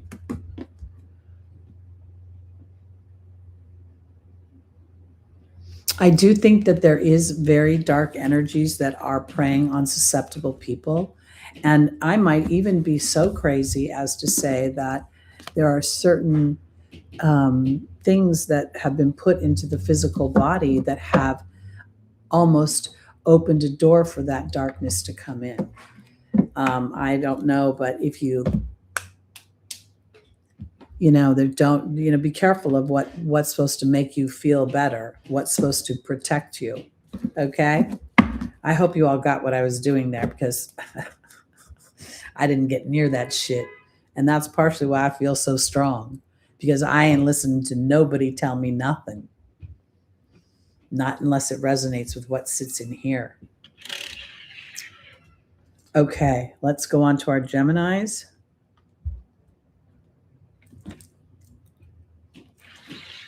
Rising moon, sun, and stelliums. Okay, the sorrow is lifting. Gemini, this is beautiful. The Five of Cups is upside down. The sorrow is lifting. Whatever you've been walking through that has felt as if it's separating you, you're coming on the other side of it. The healing is much. You're down the road.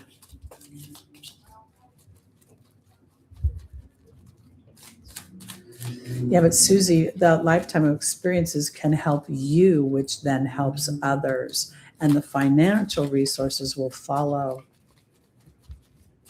That's the ticket. I really believe that Saturn will bring, the thing about it, because Saturn doesn't bring it to us like, oh, the tooth fairy. Saturn works in concert with us. So as we understand that when we come into a strong Saturn influence, I'm in a very strong Pluto influence in this lifetime. Pluto, while I'm not a Scorpio, I have 7th house Scorpio. My Mercury's there. My Neptune is there. My Mars, my Sun is in the house of service and Libra.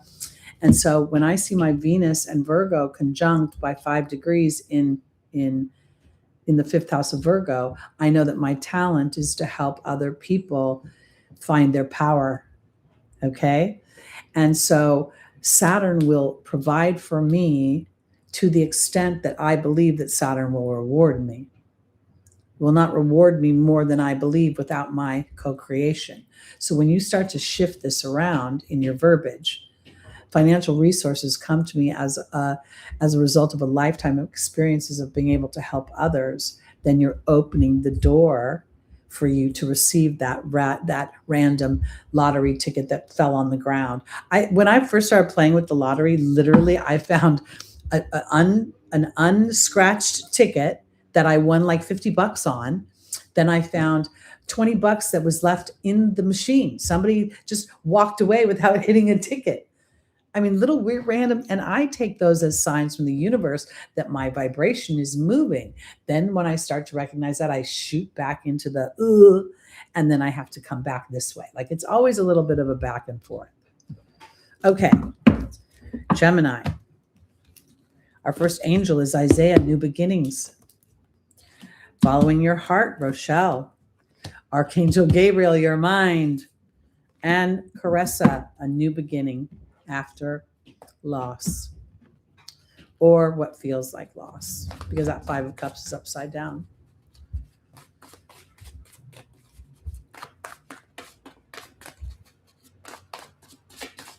Ooh.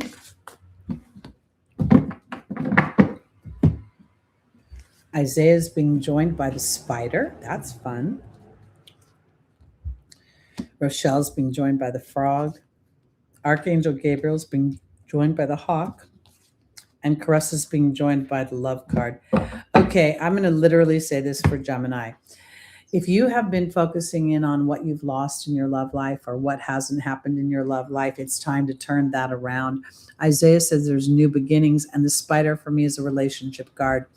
So I think if for some reason you were just looking for companionship, you don't have to be looking for, any great, crazy thing, because Rochelle is about following your heart and the frog is about cleaning up your mind that's interrupting your heart. That's the opportunity here. It's also the obstacle. Archangel Gabriel is also about thought and insecure thought, focusing in on it. But the signs and the omens of the hawk are here, showing you somewhere when you pay attention that there's a bigger picture going on, because it's time to look to the future. Caressa says you're at the end of a life cycle because love is waiting for you. Now, I will tell you, at this age, do I want the kind of love I wanted when I was 20, 30, 40, or even 50? No. But I understand that love changes in chapters. So what I want to offer here is whatever sorrow Gemini was feeling. And, I want to offer this too, because when Uranus comes into your first house, something unexpected could happen. There could be some sort of interruption, explosion, some sort of feeling, even feeling not belonging, somehow feeling that weird exile of Uranus. And that's lifting. And the spider is also about creating something that's sustainable, something that can weather the storms. And if it is relationships, then it's time to allow yourself to look to the future. That back and forth thing that the Gemini moon can tend to do, and any strong Gemini energy, but Gemini moon specifically, it will focus by default on the challenge. It'll focus on default where there isn't enough. It's just a human habit, because here Crystal is saying that life cycle is over and that new happiness awaits you and you're being protected. So if for some reason Uranus's entry into Gemini has created a bit of a storm for you, the storm is over on some level. Now it's about you allowing yourself to be more open to what your heart is telling you, because your heart could be telling you I'm fine, but your head could be messing with you and saying, how do you know? Where's the proof? I don't see it. Where is it? And then you'll be like, well, I don't know where it is. I have faith. Well, why should you have faith? Nobody with any brains has faith in anything. That's the mind run amok. And we all have one. Sometimes, I got to tell you, when you've gone a long period of time with trying to believe and things haven't moved forward, it's really a measure of your belief, but most people don't see it that way. Most people are like, I've been thinking, I've been feeling, why isn't it happening? And that's how it happens. Okay, we got here. We're 2 hours into this broadcast. There's so much going on in the stars. It's very hard to keep this broadcast short. Okay, this is our Cancers. Flexibility.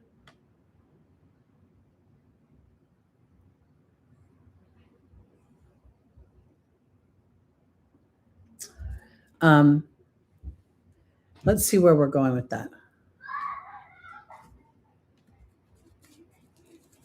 Well, I just think if someone thinks that you're an anomaly, they just don't understand that the duplicity of what can happen when you push on a Pisces. Pisces, most people think Pisces is the drug addict, the Lucy, the fluid one, the kind of easy to push around. But Pisces is Neptune, the god of the underworld. So you can't mess with them. But people just, because most of the time, and you put a Sagittarius Pisces combo together, that's very nice person, usually. So you going off every once in a while could throw people off, but maybe, it's because they're not listening or your pressure cooker got full. They really, each sign has its own ability to be challenging. Sometimes it takes people longer to get there when they're born under a more compassionate sign. Okay, here we go. Cancer. Archangel Michael is asking you to have the courage to make changes. And here we have the Two of Pentacles, which is about flow.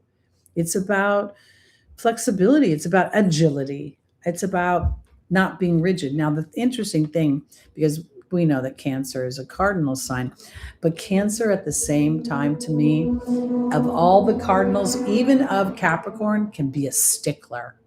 You'd be like, no, I've got to do it this way. I got to do it this way. I don't know, and because that nurturing thing, and because of the awareness they have in what the needs of others are inherently, they can sometimes play to that. and it kind of messes with them. So this is about Archangel Michael saying, can you be more flexible? Now, the flexibility is, yes, I have responsibilities, but I also have a responsibility to myself. Let's see what the opportunity or the obstacle is. Partnership and history and partnership. There's Daniel. There's Bethany. I knew she was going to come in. Self-care. That is Cancer's biggest challenge, is understanding how important it is for that self-care. This is not about sitting here going, I'm taking care of myself. I'm taking care of myself, because that's not self-care. Self-care is like, in any activity you want. There's Ray, connection with spirit. All right, let's pull the rest. Self-care. I mean, sometimes I will tell you, I understand I'm not driven. I don't have a strong drive to carve my name out in the world. Do I have a strong drive to be effectual to others? Probably. I think that's where my South Node is going to feel that effects. But my South Node in Leo is actually going into my 5th and my 4th house. So it'll be very interesting to see what happens. I'm afraid there's going to be an electrical fire in this building. The lights have been dimming. They've been putting more, I think, electrical. We'll see. I don't know. I'm a little concerned about that. Uranus making an aspect, a favorable aspect in Gemini to Leo, and then Jupiter coming up on, I don't know, I'm a little nervous. My personal Uranus is in Leo. Archangel Michael is, and the butterfly. Daniel is being joined by the forgiveness card. Bethany is being joined by the Queen. Oh my goodness, Cancer, please. And there's the wealth card joining Ray. Okay, literally, this is my challenge. You try to tell a Cancer that taking care of yourself will get you more love than not taking care of yourself and taking care of others too much, but they won't believe you. They'll just continue to do what they do in the way that they do it. And again, so much will depend on the other planets around and where the moon is. Because if you get a Cancer with a fixed moon, it can be a little challenging. Because here, literally, Archangel Michael is asking you to be more flexible. And I don't think it's about being more flexible with other people and what they want. I think it's about being more flexible with what you want. Historically, you've taken care of others and they've been your focus, and you may be afraid you'll lose love if you say no, or you don't. I feel like I'm repeating myself. Look at Bethany and the Queen in the Angel's Advice. If this isn't to stay in your queenly give and receive, I know who I am, I know what I'm capable of, I know how much I can help and how much I can't. It's not about never being who you are in the way of a nurturer. It's about where you go over the line, because Ray is asking you to connect to spirit, to what you know, where your power is, what you know is the deeper part of you.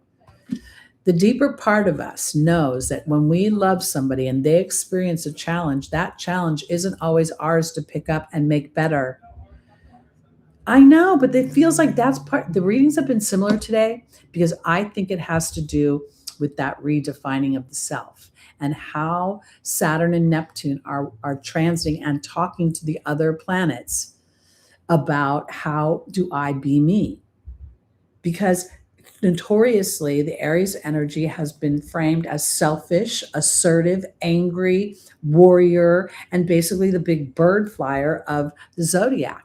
But that's not what's going on anymore. And what we have to do is be more focused and discerning of the self, because they want to suck us into these corrals. They want to put us in these categories. They want to drug us in certain ways and do certain things in the way of every chapter of life is being assaulted by an energy that is not standing in light. It's standing in some sort of darkness. Look at the duality of this, the darkness below, the light above. So yeah, it kind of all sounds alike for a reason, because we're all walking through this and we all have all these facets in our charts. Everybody and my particular, my third house is Gemini, but it's dominated by the Cancer energy. So I really do think that, my strong skills are speaking. That's my second house mostly. And then I want to help my community and nurture my community through my words. And I think that that's what's going on here. It's kind of like this. It's like Cancer. It's not about being defiant or being rebellious. It's about understanding that what you're doing in the way of representing, nurturing for yourself is the greatest gift you can give to another person. It's like, it's okay to love on yourself. It's okay to think nice things about yourself. It's okay to sit for an hour and play solitaire if that brings you peace before you step out into something else. I think the spiritual warrior is absolutely what we, especially those of us here. But how we war won't be because we go, you're bad and I'm good. We'll go, oh, you're stuck in your lower vibration. I'm going to represent by being in my higher vibration, which is not to engage with your lower vibration. Remember I told you about the nasty lady that lives across the way?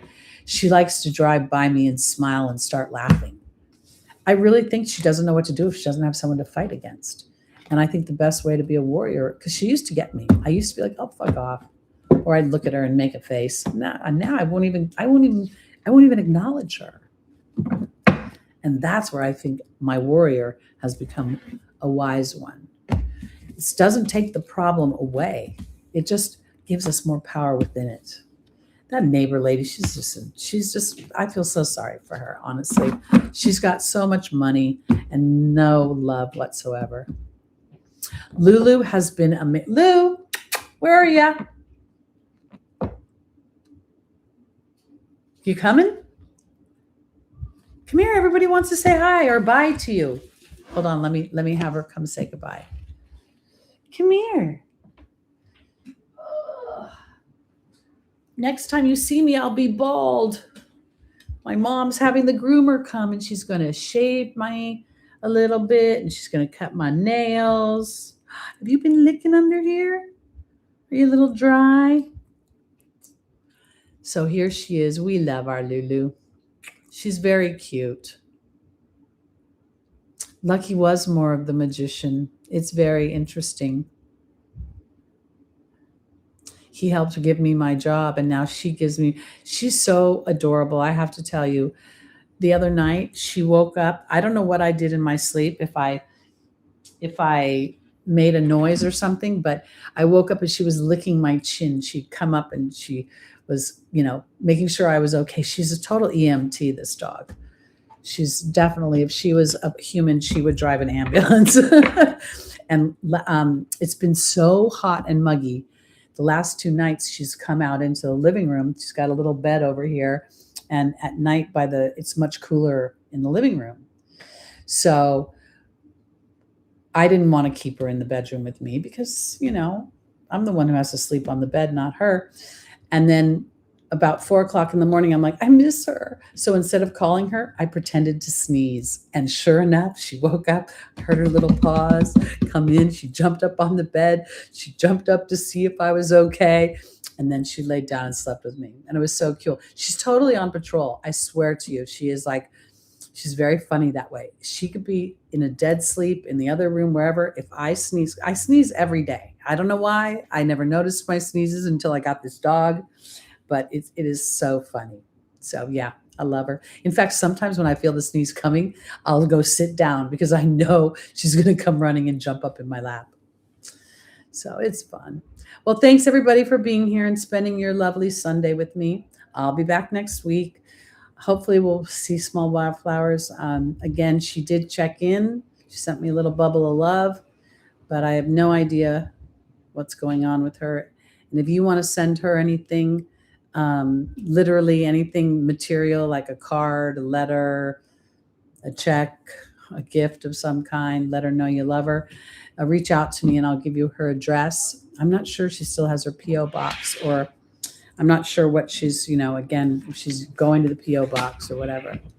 So, all right, everybody, I'll be back next week. We'll see you later. Happy birthday, Leo.